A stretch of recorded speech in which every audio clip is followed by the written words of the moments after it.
हम लोग PCS mains का पेपर सॉल्व कर रहे हैं और आपने जो होता है कल क्वेश्चन देखे हैं वाराणसी के बारे में, अयोध्या के महत्व के बारे में हमने बताया था। क्वेश्चन नंबर 6 हमने बता दिया है। मतलब 6 क्वेश्चन को हमने मेंस के लिए जो होता है Uttar Pradesh special paper number 5 जो होता है आपका प्रश्न हल हो रहा, क्वेश्चन को सॉल्व किया जा रहा है। तो पेपर 5 जो होता है और पेपर 6 दोनों इम्पोर्टेंट क्वेश्चन होते हैं। और आपको हमने बता दिया कि आपका प्रीलिम्स हो या ना हो, ठीक है, और आप प्रीलिम्स एग्ज़ाम देने भी जा रहे हैं तभी आप मेंस में जो होता फोकस करिएगा सबसे पहले, ठीक है। ये इशू मेंस में अगर फोकस करेंगे, हमने आपको बता दिया कि 70% जो होता आपका पेपर तैयार हो जाएगा, प्रीलिम्स का केवल 30% रह जाएगा। अगर आप सोचते हैं कि प्रीलिम्स पहले पढ़ें फिर मेंस जो होता निकलेगा, प्रीलिम्स तब मेंस पढ़ेंगे तो आपके लिए मुसीबत हो जाएगी, ऐसा नहीं हो पाता कभी भी, ठीक है। तो इसलिए जो होता पहले मेंस की तैयारी करिए, फिर इसके बाद प्रीलिम्स का तैयारी जब 2-3 महीना रहेगा प्रीलिम्स तब जाकर आप तैयारी करिएगा। तो मेंस पे ज़्यादा फोकस करिए, ठीक है। आपका उत्तर प्रदेश हमने स्पेशल पढ़ा रहे हैं जिस पे बहुत सारे क्वेश्चन आएंगे। चलें, तो पेपर 5 का क्वेश्चन और पेपर 6 उत्तर प्रदेश स्पेशल है। अगर इस 2 पेपर तैयार कर लेते हैं तो आप टॉप 10 में आ सकते हैं, ये भी याद रखिएगा। और हिंदी थोड़ा सा सॉल्व देखना होगा। तो चलिए शुरू करते हैं। पेपर क्वेश्चन नंबर 7 हमने 6 तक क्वेश्चन पढ़ा दिए, वीडियो जाकर देख लीजिएगा। अब देखिए, लिखने का आंसर राइटिंग का सबसे बड़ा प्रारूप होता है कि आंसर राइटिंग कैसे लिखा जाए, और हम यही आपको सिखा रहे हैं आपको। तो यहाँ पर आंसर राइटिंग देखिए, उत्तर प्रदेश में अवस्थित प्राचीन महाजनपद काल के महाजनपदों के विस्तार से वर्णन कीजिए। ये क्वेश्चन एग्जाम में पूछा गया। अब देखिए, अगर पूछा जाता कि महाजनपद काल के जो होता है महाजनपदों का विस्तार से आप वर्णन करिए, तो ये समझ लीजिए 200 शब्दों में लिखना होगा।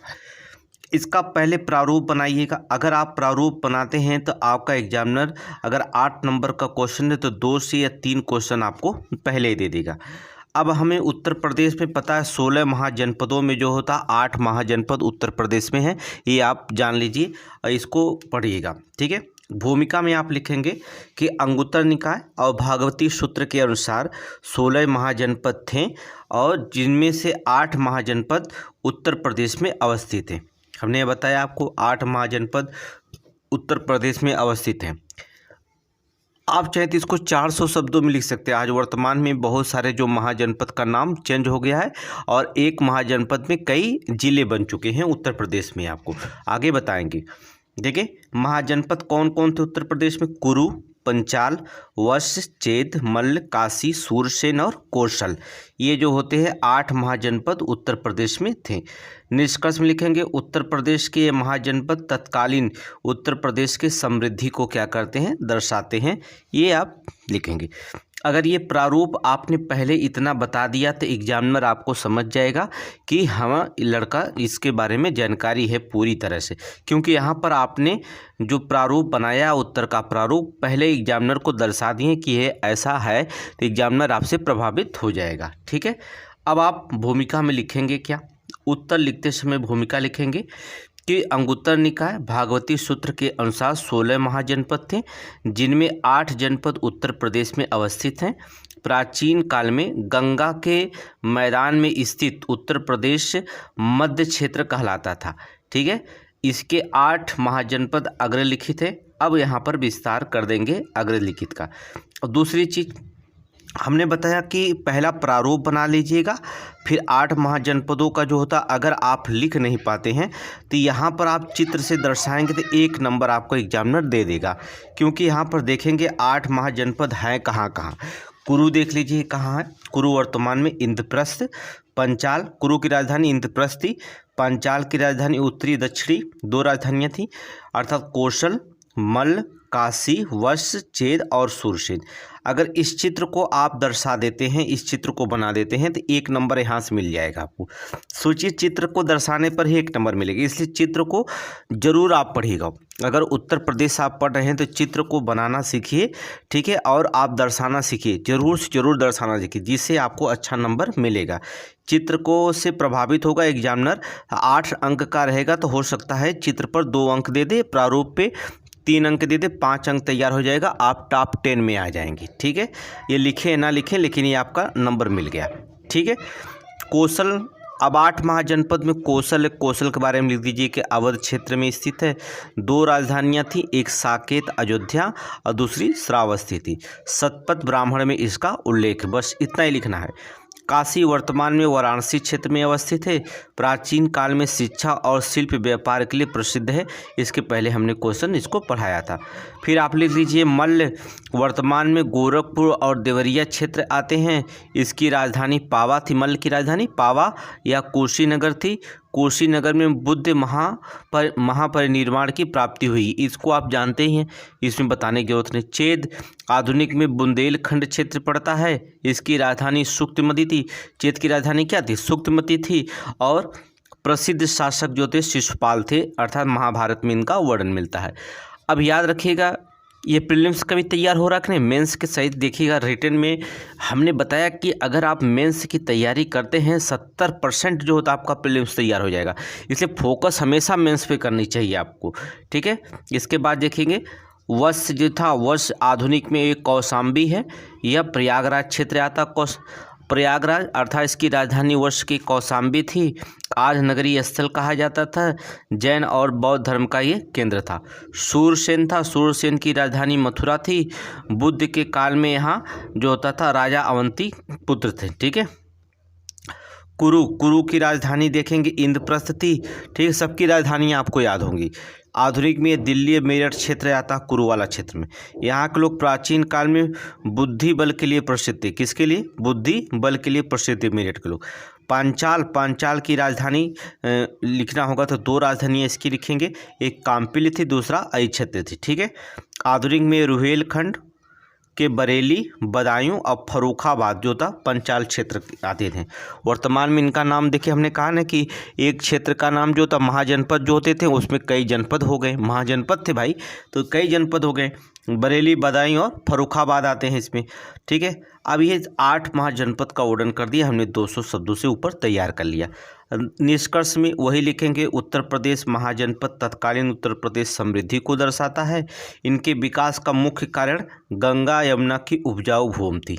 मुख्य कारण क्या था? गंगा यमुना की उपजाऊ भूमि थी। ये आप क्वेश्चन तैयार होंगे। अब देखिए मेंस में, अब आप देखिए कितने अच्छे तरीके से जो होता मेंस को आप दर्शा दिए कि एग्जामिनर जो होता बहुत प्रॉपर है। अगर ये 8 अंक का है, 100% अगर इस तरह से आप लिखते हैं तो 7 से 6 अंक जरूर वो देगा आपको। ठीक है, इतना कोई नहीं पाता है। ठीक है, इतना कोई नहीं पाता है। ये इस तरह से दर्शाएंगे अगर क्वेश्चन को तो एकदम आसान तरीके से उस एग्जामिनर को समझाती हैं, और जो होता है आप बहुत आसानी से पेपर जो होता है इसे सॉल्व कर सकते हैं। ठीक है, आ गया। अब अगला नेक्स्ट क्वेश्चन, डेली हम 5 क्वेश्चन हल कराएंगे। देखिए, एक कई बार क्वेश्चन पूछा गया है, उत्तर प्रदेश में मौर्य काल में वास्तुकला और गुप्त काल में वास्तुकला। अब दोनों को अलग अलग दर्शाते हैं तब भी कोई दिक्कत नहीं है, लेकिन उत्तर का प्रारूप बनाते हुए कोशिश करिए कि दोनों एग्जामिनर को आप क्या करिए, एक साथ दर्शा दीजिए जिससे आपको प्रभावित हो, और 3 नंबर ऊपर ही 2 नंबर तैयार करते हैं आपका। अगर ये 12 अंक का रहेगा, ठीक है, कितने अंक का रहेगा? 12 अंक का क्वेश्चन है तो 3-3 नंबर, यहाँ 2-2 नंबर देगा, 4 नंबर प्रारूप में, तब भी बहुत टफ हो गए। ठीक है, उत्तर का प्रारूप लिखेंगे क्या? पहले उत्तर प्रदेश में मौर्य वास्तुकला की बात करेंगे, फिर गुप्त वास्तुकला की बात करेंगे। स्तूप की बात करेंगे, अगर मौर्य वास्तुकला की स्तूप बताएंगे लिखेंगे प्रयागराज, पिपराहमा, कौशाम्बी और धम्मे की स्तूप, ये मौर्य कला के स्तूप हैं। स्तंभ में लिखेंगे सारनाथ में लघु स्तंभ लेख है, फिर मेरठ प्रयागराज में बृहद स्तंभ लेख है। ठीक है, इसके बाद आप चले जाएंगे वास्तुकला में, गुप्त काल में बताएंगे। गुप्त काल में स्तूप धम्मे की स्तूप है। ठीक है, यहाँ लघु स्तंभ, ठीक है, यहाँ धम्मे की स्तूप है लेकिन लघु स्तंभ लेख है। ठीक है, यहाँ धम्मे की स्तूप है। मंदिर करेंगे, गुप्त काल में मंदिर बहुत प्रसिद्ध थे। कौन कौन? देवगढ़ का दशावतार मंदिर, पहले इसके पहले हमने क्वेश्चन पढ़ा दिया है। ठीक है, भीतर गांव का मंदिर और कहो मंदिर, ये गुप्त काल के वास्तुकला के मंदिर बहुत प्रसिद्ध हैं। और स्तंभ लेख में प्रयाग प्रशस्ति, किसकी बात करेंगे? प्रयाग प्रशस्ति की बात करेंगे। यहाँ पर प्रयाग प्रशस्ति की बात करेंगे। ठीक है, तो यहाँ पर देखेंगे, अब यह एग्जामिनर को, आपने एग्जामिनर को पहले ही दर्शा दिया कि हमने यहाँ पर जानकारी हमें पास है। एग्जामिनर आपका इतना से ही समझ गया कि लड़के के पास जानकारी है, अब इसका विस्तार कर लेगा लड़का। अब फिर इसके बाद जो होता है एक भूमिका लिखेंगे कि मौर्य काल लिखेंगे मौर्य काल वास्तुकला का विकास अशोक के शासन काल में तीव्र गति से हुआ था। ठीक है, जिसमें बौद्ध धर्म और आजीवक संप्रदाय का महत्वपूर्ण प्रभाव था। किसका? बौद्ध धर्म और आजीवक संप्रदाय का महत्वपूर्ण प्रभाव था। अब यहाँ पर आप एक चित्र बना दीजिए। ठीक है, यहाँ पर सिद्धार्थनगर में पिपरावा स्तूप, ठीक है, यहाँ मेरठ वाला क्षेत्र में मेरठ स्तंभ दिखा दीजिए, कौशाम्बी दिखा दीजिए, प्रयागराज स्तंभ दिखा दीजिए, और यहाँ पर जो होता है सारनाथ वाराणसी वाला स्तंभ अभिलेख दिखा दीजिए। ये सारे दिखा देने के बाद बस चित्र बना करके उत्तर प्रदेश का एक सिंपल चित्र बनाना है। फिर इसके बाद ऐसे लाइन खींच करके हमको दर्शा देना है। एग्जामिनर यहाँ से भी 1 नंबर आपका तैयार कर दिया। तो 3 2 5 नंबर तैयार हो गया। अब 7 नंबर आपका कुछ न कुछ एक शब्द लिखना पड़ेगा। अब हेडिंग डालेंगे कि उत्तर प्रदेश में मौर्य काल में वास्तुकला की चर्चा करेंगे। पहले तो लिखेंगे उत्तर प्रदेश में अशोक लघु शिलालेख अहरौरा कहाँ पड़ता है? मिर्ज़ापुर में प्राप्त हुए हैं। बृहद स्तंभलेख मेरठ और प्रयागराज में प्राप्त हुए हैं। मेरठ स्तंभलेख को फिरोज शाह तुगलक द्वारा दिल्ली लाया गया था। ठीक है, देखिए प्रीलिम से भी तैयार हो रहा कि नहीं, एक एक लाइन फैक्ट लिख रहे हैं। लघु स्तंभलेख सारनाथ और कौशाम्बी से प्राप्त हुए हैं। कहाँ से? सारनाथ से और कौशाम्बी से प्राप्त हुए। सारनाथ स्तंभलेख की जो सिंह की आकृति को भारत के राष्ट्रीय चिन्ह के रूप में क्या किया गया? स्वीकार किया गया है। सारनाथ में प्राप्त धम्मेक और चौखंडी स्तूप दोनों का निर्माण ईंट और रोड़ी के बड़ी मात्रा के इस्तेमाल से किया गया था। ठीक है, यहाँ पर फिर लिखेंगे सारनाथ स्तंभ वाराणसी के समीप सारनाथ में स्थित है। यह मौर्य काल का अद्वितीय रचना है। मौर्य काल का अद्वितीय रचना। फिर आप चाहें तो लिख लेंगे सारनाथ स्तंभ की विशेषताएं लिख लेंगे कि एकाश्म पत्थर से निर्मित, मतलब पूरा का पूरा यहाँ से यहाँ तक जो था एक ही पत्थर, कोई जोड़ा उड़ा नहीं गया, टुकड़ा नहीं। ठीक है, इसका भारतीय राज की प्रतीक 1950 में से अपना लिया गया। इसके देखेंगे यहाँ पर चक्र दिखाई दे रहा है, धर्म चक्र है जो प्रवर्तन मुद्रा को दर्शाता है। इसमें 24 तीलियाँ हैं। ठीक है, ये चित्र बना नहीं पाएंगे एग्जाम में, इसलिए इस तरह से चित्र बन गया। ठीक है, शक्ति का प्रतीक जो होता है 4 सिंह है। ठीक है, तो जो 4 सिंह है शक्ति के प्रतीक है। तो यहाँ पर जो होता है इसको तो बनाएंगे नहीं, तो इसलिए बना देंगे। अब ये आपको पूरा हो जाएगा। अब स्तूप की बात करेंगे। स्तूप, लेकिन कोशिश करिएगा कि स्तूप को बनाने की कोशिश करिएगा। ठीक है, यहाँ पर थोड़ा सा सीख जाइए। अगर टॉप करना है तो भाई सीखना पड़ेगा थोड़ा सा। ठीक है, अगर सोच रहे हैं कि हमारा नाम टॉप 10 में हो तो 2-4 चित्र अगर नहीं दर्शाते वैसे बनाते चले जाएंगे तो कोई मतलब नहीं। चित्र बनाना जरूरी होता है। ठीक है, तो यहाँ पर स्तूप का चिन्ह बहुत सिंपल है, बस खींच कर बना दिए, एग्जाम में समझ जाएगा। पिपरावा, श्रावस्ती, वाराणसी, कुशीनगर, मथुरा, कन्नौज, प्रयागराज, कौशाम्बी से प्राप्त होने का प्रमाण वेंगसान ने अपनी कृति में देता है। ठीक है, वेंगसान की कृति में इन स्तूपों से बौद्ध धर्म से संबंधित विभिन्न पक्षों का ज्ञान होता है। ठीक है, विभिन्न पक्षों का ज्ञान होता है। इसके बाद स्तंभ लेख में बताएंगे। स्तंभ लेख भी आप बना सकते हैं, कोई दिक्कत नहीं है। दिल्ली, मेरठ, प्रयागराज से प्राप्त हुए जो तत्कालीन स्थिति का वर्णन करते हैं। सारनाथ लघु स्तंभलेख संघ से भेद से संबंधित है, जिसमें कहा गया है कि जो भी संघ में भेद डालने की कोशिश करेगा उसे श्वेत वस्त्र पहनाकर अलग कर दिया जाएगा। ठीक है, ये थोड़ा से जानकारी जरूरी है। अब निष्कर्ष लिख देंगे कि मौर्यकालीन वास्तुकला उस समय में तकनीकी विकास सुंदर उदाहरण प्रस्तुत करता है। बस अभी अब मौर्य काल का आपसा 150 प्रश्नों का जो होता है समाप्त हो गया। ये 150 प्रश्न 150 प्रश्न समाप्त हो गया आपका। अब चाहे तो वो अलग पूछ सकता है कि मौर्यकालीन वास्तुकला का वर्णन कीजिए, या तो फिर गुप्तकालीन वास्तुकला का वर्णन कीजिए, अलग क्वेश्चन बना सकता है एग्जामिनर। हमने दोनों में एक ही बनाया है, और हो सकता है दोनों का वर्णन जो होता है आपसे एक साथ पूछ दे, तब भी आपको थोड़ा से। तो यहाँ पर गुप्तकालीन वास्तुकला की हम बात करेंगे। मौर्यकालीन पढ़ लिए, गुप्तकालीन में कुषाण वंश के पश्चात गुप्त वंश शासकों ने उत्तर प्रदेश में वास्तुकला में महत्वपूर्ण योगदान दिए, इसलिए इसे क्या कहा जाता है? स्वर्ण युग की संज्ञा दी जाती है। गुप्त काल को ही स्वर्ण युग कहा जाता है। अब गुप्तकालीन वास्तुकला में क्या क्या है? धम्मेक स्तूप है, समुद्रगुप्त की प्रयाग प्रशस्ति है, मंदिरों की पंचायत शैली का विकास है।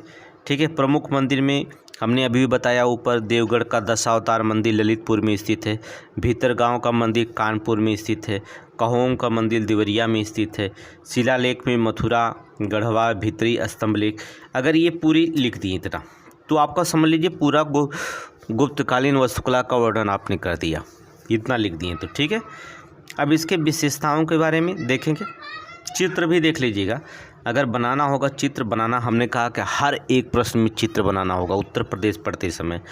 ठीक है, आप कोई सब्जेक्ट लिख रहे हैं, पेपर फर्स्ट सेकंड, चित्र बना पा रहे हैं कि नहीं उसमें भी बनाना होता है, बताएंगे आपको, लेकिन इसका चित्र बनाना बहुत ज़रूरी होता है। ठीक है, विशेषताएं में मंदिर निर्माण की पंचायत शैली का विकास हुआ, जिसमें मुख्य मंदिर चारों दिशाओं में 4 लघु मंदिरों का निर्माण होता है। मंदिरों के निर्माण में ईंटों का प्रयोग सर्वप्रथम गुप्त काल में हुआ था।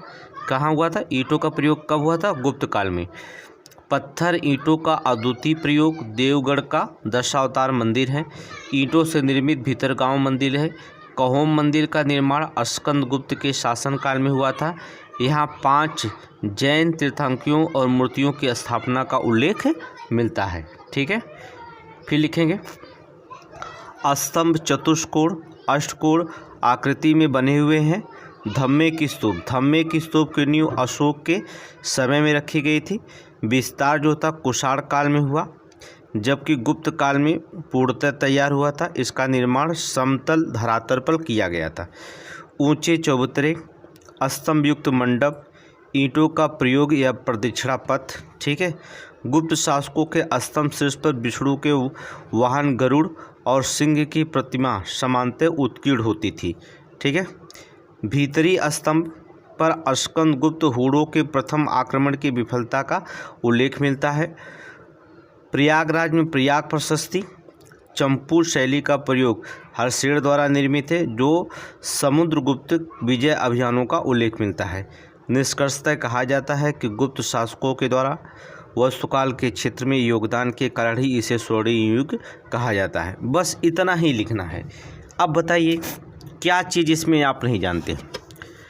बहुत कठिन भाषा है, एकदम सिंपल भाषा है, एकदम सरल भाषा है, कुछ भी नहीं करना, एकदम सिंपल भाषा। आप सिर्फ कुछ नहीं करना, एक बार आप इसे पढ़िए और एक बार आप नोट्स बना लीजिए, लिखिए ज़रूर।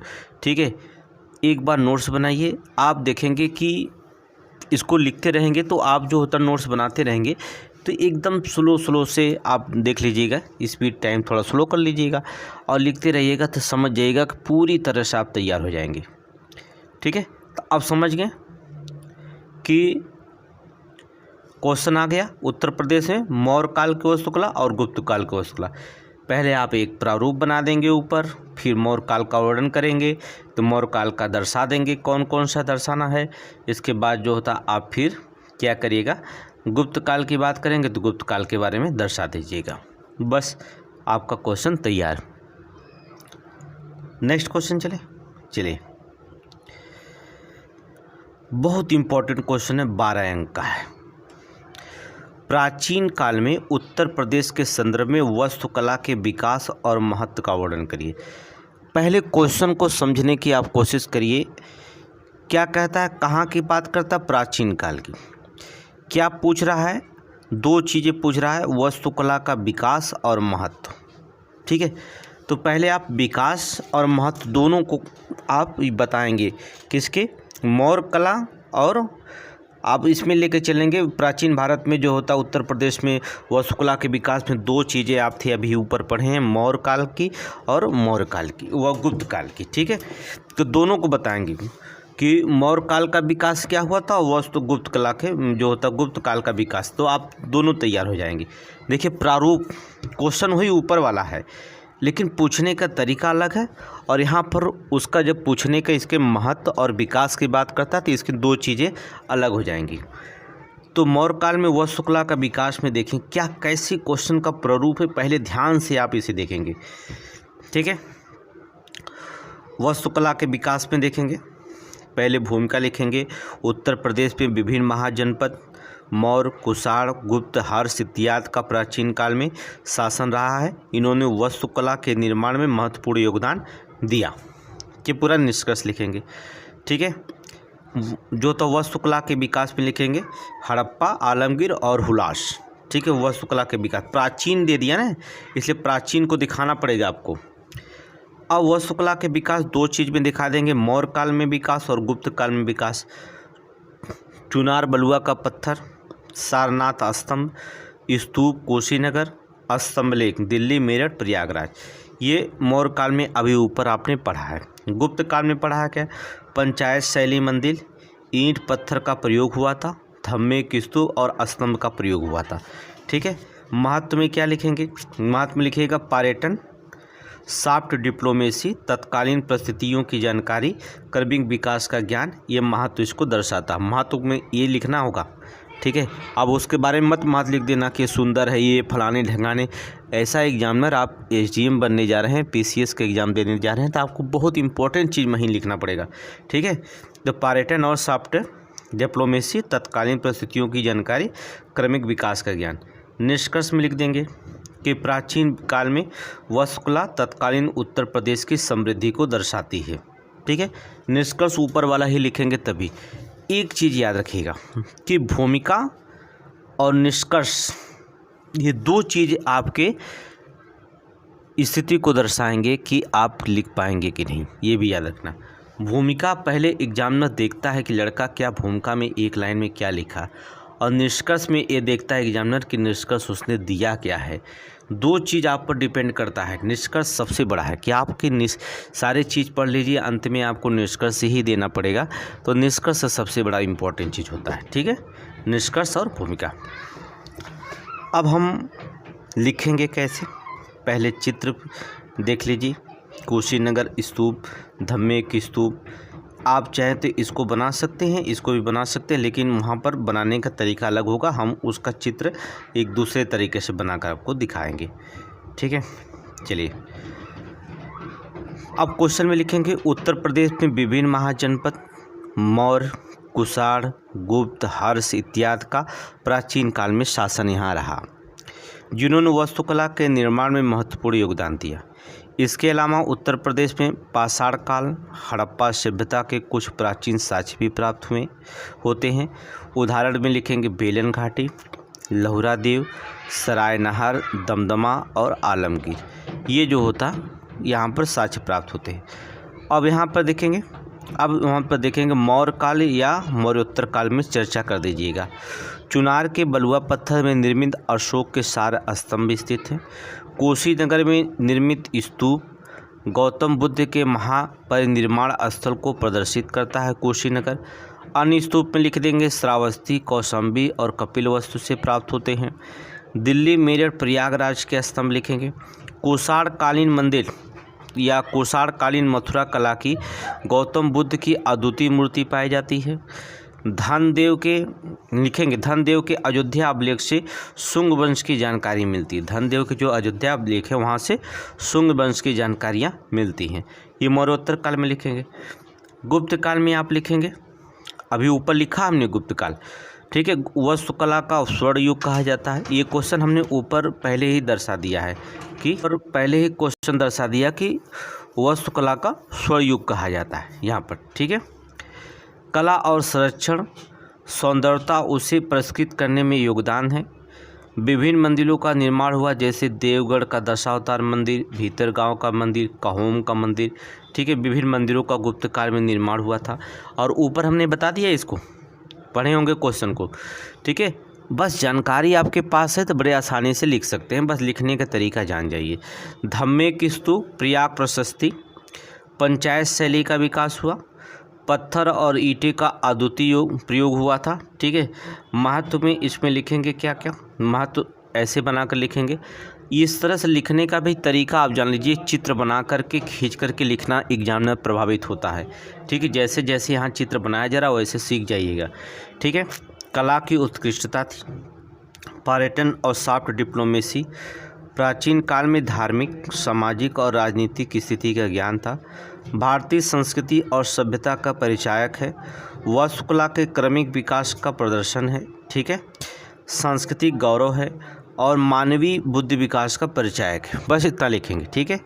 निष्कर्ष में लिख देंगे प्राचीन काल में वास्तुकला तत्कालीन उत्तर प्रदेश की समृद्धि को दर्शाती है। बस इतना निष्कर्ष लिख दिए, बहुत है। अब ये आपका 12 अंक का नंबर हो गया। आप देख लीजिए आपने क्या लिखा, कुछ ज़्यादा इस पे फोकस करने की ज़रूरत नहीं, ज़्यादा आप देख लीजिए, केवल आप लिख लीजिए, कॉपी पे लिखना शुरू करेंगे। लगता है बहुत आसान है, ठीक है आसान है, लेकिन इस तरह से प्रारूप आप बनाने की कोशिश करिए, आपकी कॉपी पे कितना बनता है। ठीक है, एक मेंस की कॉपी मंगा लीजिए, आती है देखेंगे 300, ज़्यादा ज़्यादा 102 रुपये में देखेंगे 200-300 पेज मिल जाता है, 300-400 पेज मिल जाता है। ठीक है, अमेजन पर या फ्लिपकार्ट पर UPSC डालेंगे तो वहाँ पर जो होता कापी लिख देंगे, पेपर तुरंत आ जाएगा। वहाँ सब मंगाते हैं, लिखते हैं। ठीक है, तो वहाँ पर भी अच्छा है, एकदम UPSC की साइज़ देगा, जैसे UPSC में आपको कॉपी मिलती है मेंस में। ठीक है, PCS में जैसे मेंस में मिलेगी उसी तरह से कॉपी वो मिलती है। ठीक है, चलें नेक्स्ट क्वेश्चन देख लीजिए। क्वेश्चन नंबर 10 देखिए, उत्तर प्रदेश के बुंदेलखंड क्षेत्र में वास्तुकला के विकास पर टिप्पणी कीजिए। ये क्वेश्चन पूछा गया है PCS में। देखेंगे ये क्वेश्चन पूछ दिया गया है, पेपर प्रीवियस ईयर में पूछेगा 2023 इसमें पूछा गया था कि उत्तर प्रदेश के बुंदेलखंड क्षेत्र में वास्तुकला के विकास पर टिप्पणी लिखिए या बुंदेलखंड का वर्णन कीजिए। इस तरह लिखा गया था, उत्तर प्रदेश के बुंदेलखंड क्षेत्र का जो होता वर्णन कीजिए। ठीक है, उसके विकास पर भी क्वेश्चन कई बार पूछा गया, तो बुंदेलखंड बहुत इंपॉर्टेंट हो जाता, 2 बार क्वेश्चन पूछ दिया गया है। तो देखेंगे बुंदेलखंड, तो क्वेश्चन नंबर आपका देखेंगे 10 में, ध्यान से देखेंगे क्वेश्चन पढ़ेंगे। उत्तर प्रदेश का बुंदेलखंड क्षेत्र में क्या पूछ रहा, वास्तुकला के विकास पर टिप्पणी करेंगे, वहाँ का वास्तुकला के विकास पे। उत्तर का प्रारूप में पहले भूमिका बनाएंगे, आप बुंदेलखंड क्षेत्र का वास्तुकला हेडिंग डालेंगे, फिर यहाँ पर भूमिका लिखेंगे। उत्तर प्रदेश बुंदेलखंड क्षेत्र में वास्तुकला का विकास मुख्यतः दुर्ग एवं मंदिर वास्तुकला के रूप में हुआ है। किसके रूप में, दुर्ग और मंदिर वास्तुकला के रूप में हुआ है, ये लिखेंगे। विकास में लिखेंगे कि देवगढ़ का दशावतार मंदिर, कलिंजर का दुर्ग और कादिमगिर पर्वत, ये 3 चीज़ विकास में बहुत इंपॉर्टेंट है। देवगढ़ का दशावतार मंदिर, कलिंजर का दुर्ग और कादमगिरी पर्वत। ठीक है, निष्कर्ष में लिखेंगे बुंदेलखंड क्षेत्र में गुप्त, प्रतिहार, चंदेल, जितना भी शासक वहाँ पर रहे हैं सबका नाम लिखेंगे। चंदेल, कलचुरी या बुंदेलखंड शासकों को स्थापित कला के विकास में आभारी रहा है। इतने लोग शासन करने वाले थे, इन्होंने क्या जो होता कौन कौन शासन किए, तो गुप्त में प्रतिहार लिखेंगे, प्रतिहार, चंदेल, कलचुरिया, बुंदेल शासकों के स्थापित कला में जो होता विकास आभारी रहा है। ये निष्कर्ष हो गया। अब इसके भूमिका को यहाँ पर उत्तर लिखते समय क्या दर्शाएंगे। उत्तर प्रदेश के बुंदेलखंड क्षेत्र में वास्तुकला का विकास मुख्यतः दुर्ग एवं मंदिर वास्तुकला के रूप में हुआ था। ठीक है, देवगढ़ का दशावतार मंदिर क्षेत्र में प्रारंभिक स्थापित का महत्वपूर्ण साक्ष्य है। उत्तर प्रदेश बुंदेलखंड क्षेत्र में जलौन, हमीरपुर, ललितपुर, झांसी, बांदा, महोबा और चित्रकूट आदि शामिल हैं। ठीक है, बुंदेलखंड क्षेत्र में कौन कौन है, जलौन आ जाता है बुंदेलखंड में, हमीरपुर, ललितपुर, झांसी, बांदा, महोबा और चित्रकूट शामिल इसमें है। ठीक है, अब हेडिंग डालेंगे गुप्त कला का वास्तुकला का विकास, यही पूछा है। चित्र तो उत्तर प्रदेश का बनाने का आज ही से कोशिश करिए कि कैसे कैसे चित्र बनाना है। ठीक है, बनाना कोशिश करिए, उत्तर प्रदेश चित्र बनाना कोशिश करिए। ठीक है, झांसी देखिए कहाँ पर है। ठीक है, महोबा कहाँ पर है, देवगढ़ का ललित कला मंदिर कहाँ पर है, कादिमगिर पर्वत कहाँ पर है, जब आप जानेंगे तभी नहीं दर्शा पाएंगे। कलिंजर का दुर्ग कहाँ पर है। ठीक है, महर्षि वाल्मीकि आश्रम बिठूर कानपुर में स्थित है, यहाँ पर दर्शा देंगे, तभी एक नंबर आपका तैयार होगा। वास्तुकला का विकास में लिखेंगे देवगढ़ का दशावतार मंदिर गुप्त काल में निर्मित है, नागर शैली में निर्मित है। ये देखिए नागर शैली है, और यही नागर शैली अयोध्या मंदिर बनाया गया था, नागर शैली में ही बनाया अयोध्या मंदिर। ठीक है, और नागर शैली की विशेषताएं, द्रविड़ शैली की विशेषताएं, ये जो होता पेपर फर्स्ट में पेपर क्वेश्चन पूछा जाएगा जब आप पढ़ेंगे, याद रखिएगा। ठीक है, पेपर फर्स्ट में नागर शैली की विशेषताएं, द्रविड़ शैली की, बेसर शैली की, ये सारी विशेषताएं आपको जानना जरूरी है, आगे बताया जाएगा जब पेपर फर्स्ट पढ़ाया जाएगा।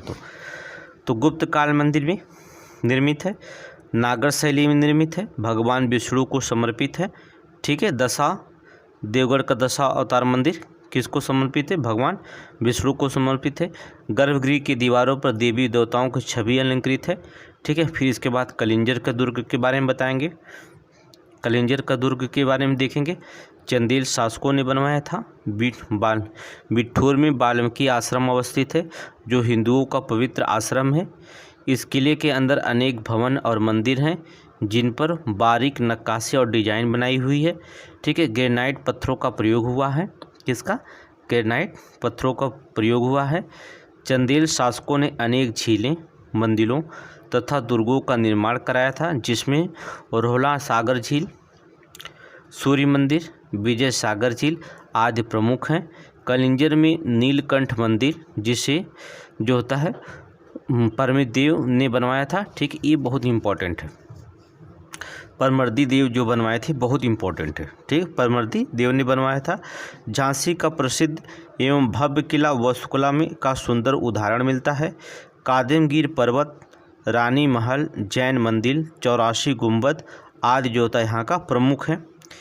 चंदेरी का जो होता बादल महल, मदरसा आज जो होता इस्लामिक वास्तुकला की दृष्टि से महत्वपूर्ण दर्शाते हैं। ठीक है, यहाँ पर देखेंगे तो ये भी लाइन इम्पोर्टेंट है। अन्य में यहाँ पर मदरसा इस्लामिक वास्तुकला की दृष्टि से महत्वपूर्ण है, इसको जरूर आप लिखिएगा।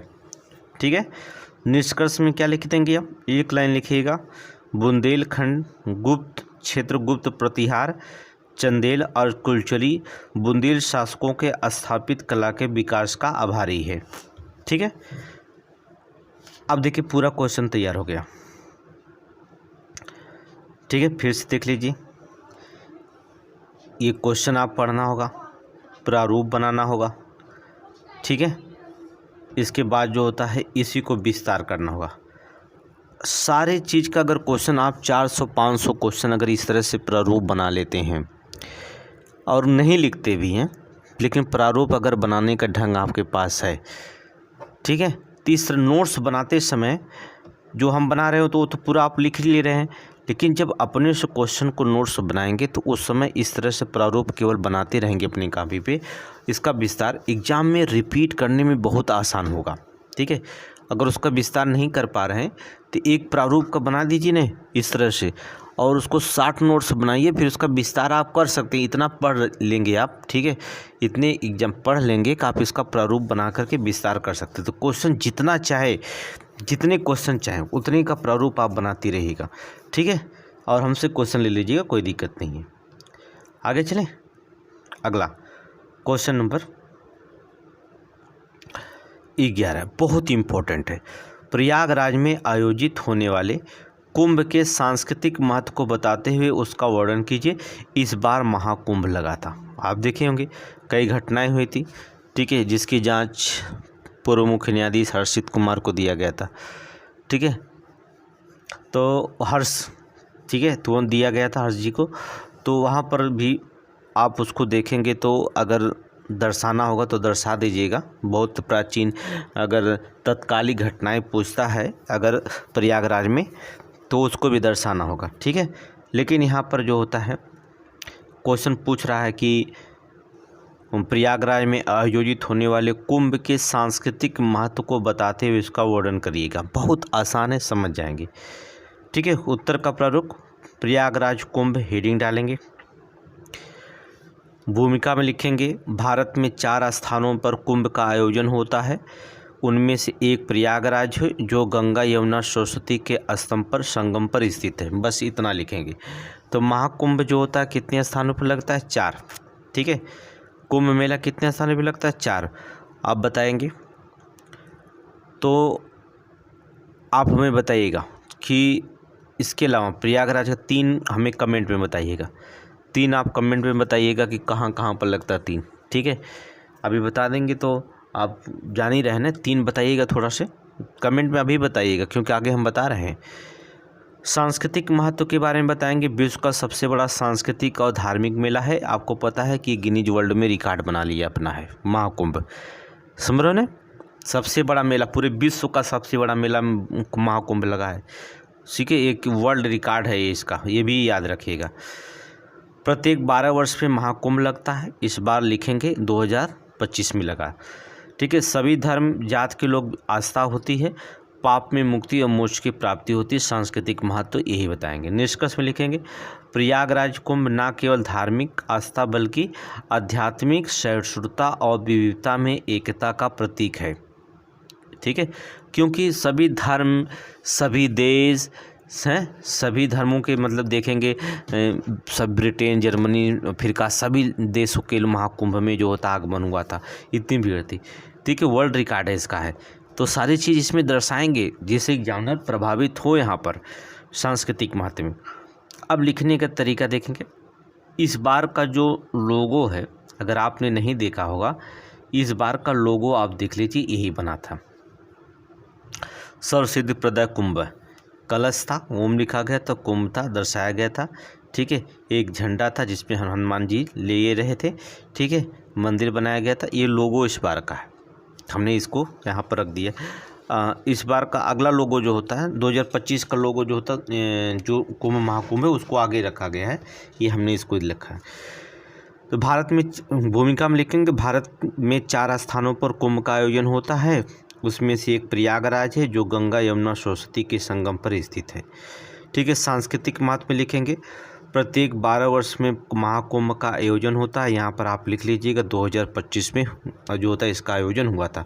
लिखिएगा, मोटी लाइन से लिखिएगा, 2025 में महाकुंभ का आयोजन हुआ था। ठीक है, ज़रूर लिखिएगा, तभी एग्जामिनर मोटे लाइन से यहाँ लिखेंगे, तभी। हमने नहीं लिखा लेकिन आप लिखिएगा, तभी एग्जामिनर जो होता प्रभावित होगा।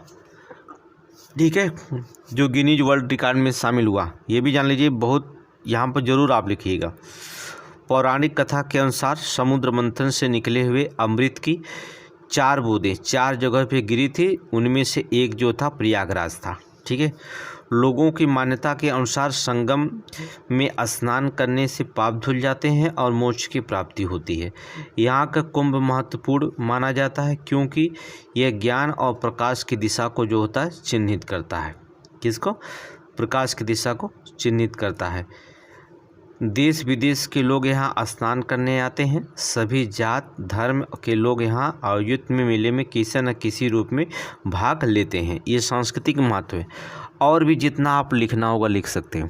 ठीक है, बहुत जो होता बहुत इसमें कुछ है, आप बस हमने इतना लिखा, आप और भी लिख सकते हैं।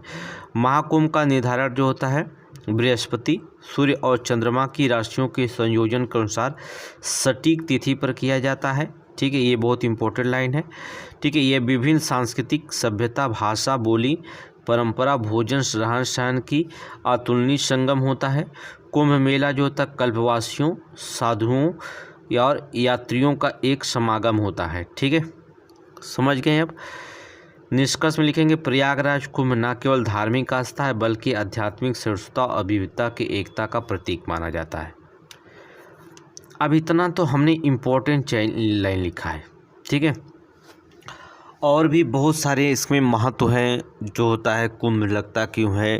ठीक है, इतने तपस्वी वहाँ पर थे, राजा थे। और भी इसके जो होता है अगर सांस्कृतिक महत्व पूछता है प्रयागराज का तो अकबर का किला वगैरह सारे चीज़ का यहाँ पर जो होता है उल्लेख मिलता है। इसका भी जो होता है यहाँ पर उल्लेख कर सकते हैं। ठीक है, तो बहुत सारी चीज़ें यहाँ पर उल्लेख कर सकते हैं। लेकिन हमने ये प्रारूप जो होता है जो उचित प्रारूप है सांस्कृतिक महत्व पूछा गया, तो इसके लिए इसके सांस्कृतिक महत्व के बारे में हमने बता दिया आपका। ठीक है, एक क्वेश्चन हमारा लास्ट क्वेश्चन रहेगा। डेली 6 क्वेश्चन सॉल्व किए जाएंगे और जो होता है पेपर 6 भी आज आपको मिलेगा इवनिंग टाइम में। ठीक है, 2 वीडियो आपको मिलेंगे। उत्तर प्रदेश स्पेशल से हम समाप्त करने का मतलब होता है 500 क्वेश्चन प्रैक्टिस करने की कोशिश करेंगे। ठीक है, और लगभग उत्तर प्रदेश से 250 प्रश्न को जो होता हम सॉल्व कराएंगे यहाँ पर। ठीक है, तो चलिए पहले पढ़ लेते हैं, फिर 6 पेपर की बात करते हैं। उत्तर प्रदेश के संदर्भ में मथुरा मूर्तिकला शैली के प्रमुख विशेषताओं का वर्णन कीजिए। ये भी क्वेश्चन पूछा गया पीसीएस में, बहुत इंपॉर्टेंट है। उत्तर प्रदेश में जो होता है मथुरा, ठीक है, उत्तर प्रदेश के संदर्भ में मथुरा मूर्तिकला की प्रमुख विशेषताओं का वर्णन कीजिए। बहुत इंपॉर्टेंट क्वेश्चन है, ये कई बार क्वेश्चन पूछा गया है। मथुरा कला पूछता है, हमने बताया कि अभी तो आप शुरू हो रहा है, ठीक है।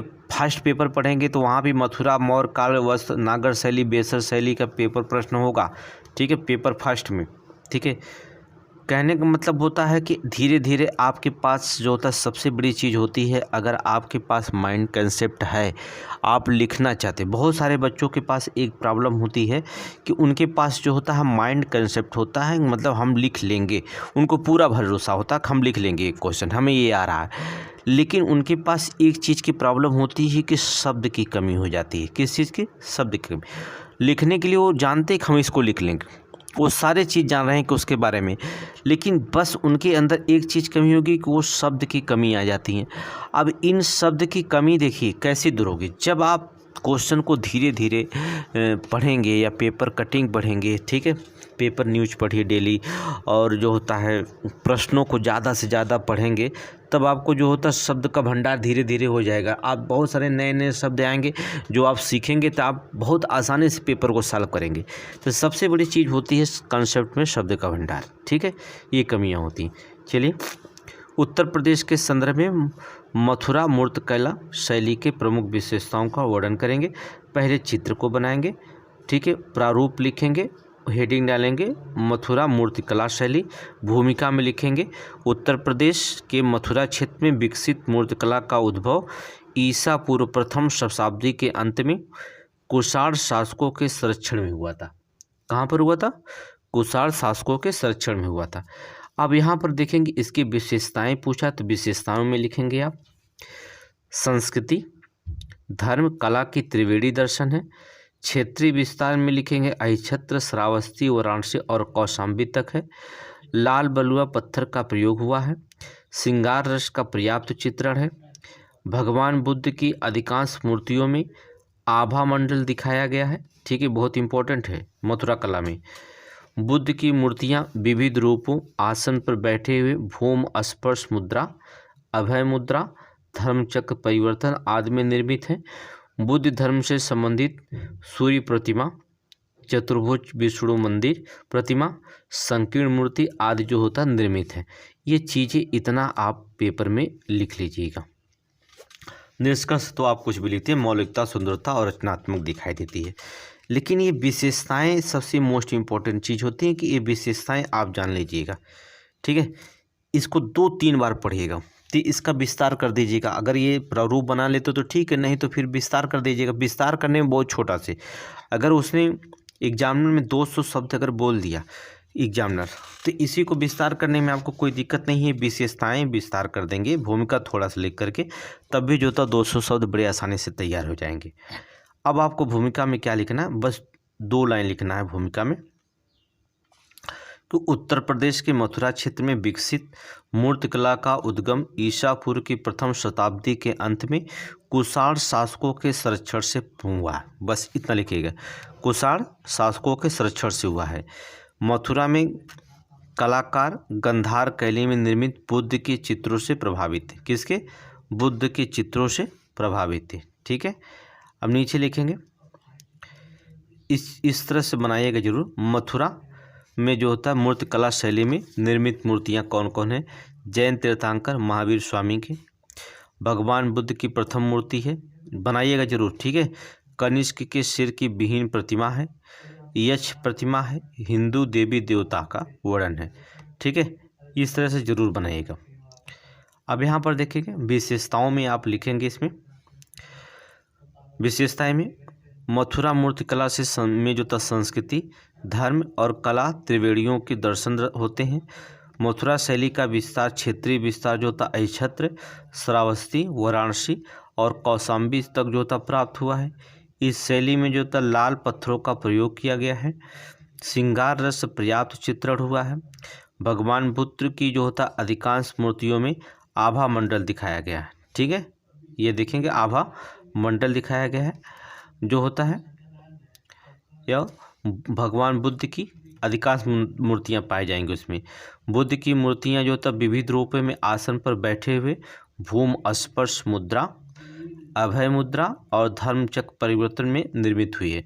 यह देखिए भूमि स्पर्श मुद्रा किसकी दर्शाती है, ये क्वेश्चन पीसीएस प्रीलिम्स में पूछा गया था।